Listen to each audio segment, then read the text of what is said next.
So we know the issues, we know about energy, we know about the border, we know Joe Biden doesn't know what he's doing. We know all that, we get all that. But why do this? Why do this here tonight with Legacy PAC?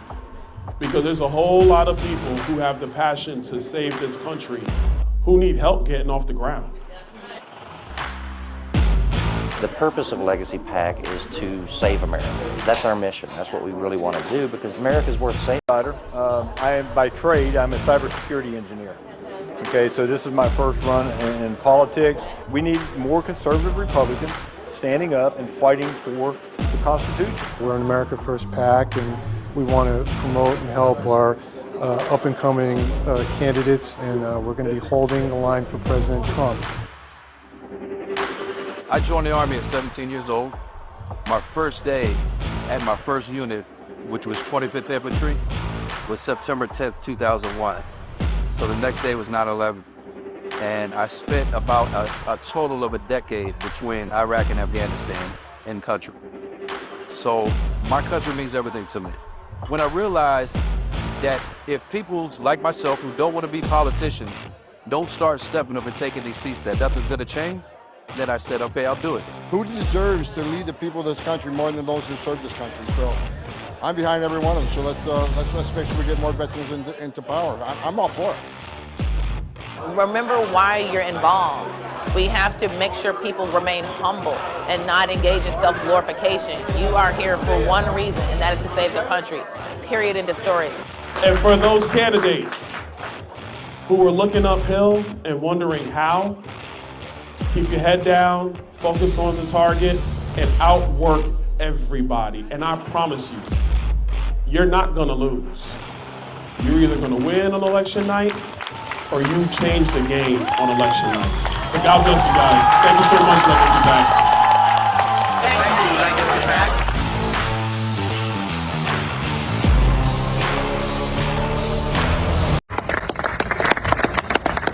And Stan, where's Stan? Stan is with Veterans for Trump. Thank you, Martha. Thank you all. We're honored. I know there are so many organizations represented here today. You're saying here too much, but you're going to do very well.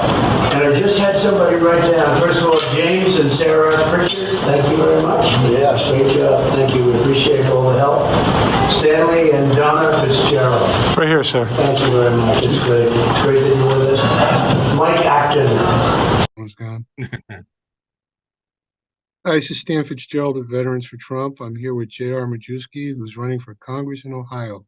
How are you today, brother? I'm doing good, Stan. How are you, buddy? All right. So, J.R., this is your official re-entry to the race. So we're going to make an official re-entry interview here. For the people who may not know you, can you just tell us a little bit about your background? Sure. So my name is J.R. Majewski. I was the 2022 nominee for Congress from the state of Ohio, District 9.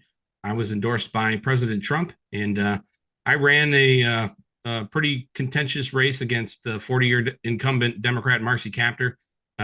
We were on track to defeat her, and then in October, late September, early October of last year, her and the Democratic Party and Nancy Pelosi Super PAC decided to collude with the mainstream media. They obtained my military records illegally, and then they used those records as a vehicle to cast a huge lie about me, accusing me of stolen valor. Well, I understand you've been vindicated now, and there's plenty of press out there now that shows it. So we're happy for that. And JR, can you comment on the removal of Speaker McCarthy? I've been talking with a lot of folks about that, Stan, and I've become really good friends with Matt Gaetz, and I'm sure you've heard Matt in the news cycle over the past few weeks discussing some of the things that McCarthy did that were detrimental to the America First movement. And one of those things is meddling in primary elections and then meddling in general elections to financially strand or work against America First candidates, particularly those of us who were endorsed by President Trump. And I think I think history is going to show that Matt Gaetz displayed a heroic level of character in standing up against Kevin McCarthy. Number one, because he failed to meet his commitments that he made in order to win the speakership. But number two, the fact that, Matt Gaetz stood up against someone who has been detrimental to the party. And, when you have someone in power like Kevin McCarthy that uses it for his own personal gain, and really, those actions that he undertakes, they deplatform and they take away from the constituency. My constituency here in the 9th District of Ohio voted for me as the Republican nominee. And not at any point did they anticipate that the future Speaker of the House, at that time, the majority leader, would be working against a candidate that worked very, very hard to win their nomination. So, I think Matt is one of the few people that had the bravery, but also the political bandwidth to stand up to Kevin.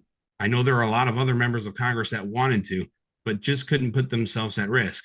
And I think Matt did a really good job. And I think Kevin deserves, not because he meddled in my election. No, I don't want it to come off as personal. I mean, yes, I do believe that, but really for the betterment of the country. When you make promises to your peers to be elected to lead them, and you don't fulfill those promises, and you show up to work 9 months late, you deserve to be fired. And I do recall that happening in real time as you were discovering McCarthy and what was going on with your campaign. So I can verify that. And JR, lastly, before we close, the biggest news, obviously, the war on Israel wouldn't have happened under Trump. But what are your thoughts on what's going on here? I think the country right now, so I look at it from two perspectives. Number one, from the country's perspective, from the optic that I have as a citizen and as a voter. We unfortunately have weak leadership in the executive branch, and we have a faction of warmongers in the House and the Senate. And folks like probably you and I, Stan, probably feel the same way about this. We don't know who to trust, and we stand with Israel. Absolutely, they're our number one ally. One of my best friends is a rabbi, and he's a great man, and his brother is serving in the Israeli Special Forces. But when you see the news come out about all of these women and children being killed, and I mean, we don't want to send our young men and brave young men and women over there to fight a war that I think Israel is absolutely capable of handling. I'd rather see the American government not bring a Biden-led coalition to Israel and interfere. I'd rather see Israel do what they think is right and do that uninhibited. If they have the support of NATO and they have the support of the United States, they should be able to defend themselves to the degree that they deem appropriate. So I'd like to see the United States stay out of it. I think we have a lot of problems going on here, but at no point should we allow Israel to fail, and I don't think they will. I totally agree. JR, I want to thank you for your time, and I do want to announce that we are obviously endorsing you again for this cycle, and we're happy that you re-entered the race, brother. Thanks, man. And I'm always proud to have your guys' endorsement. You guys are a strong coalition. You've always supported President Trump. You're always behind the America First movement, and I'm just glad to be a part of it again. Well, same to you, and we do appreciate your dedication to our movement. So thanks, brother, and we'll talk again soon. All right, brother. Thank you. God bless. God bless.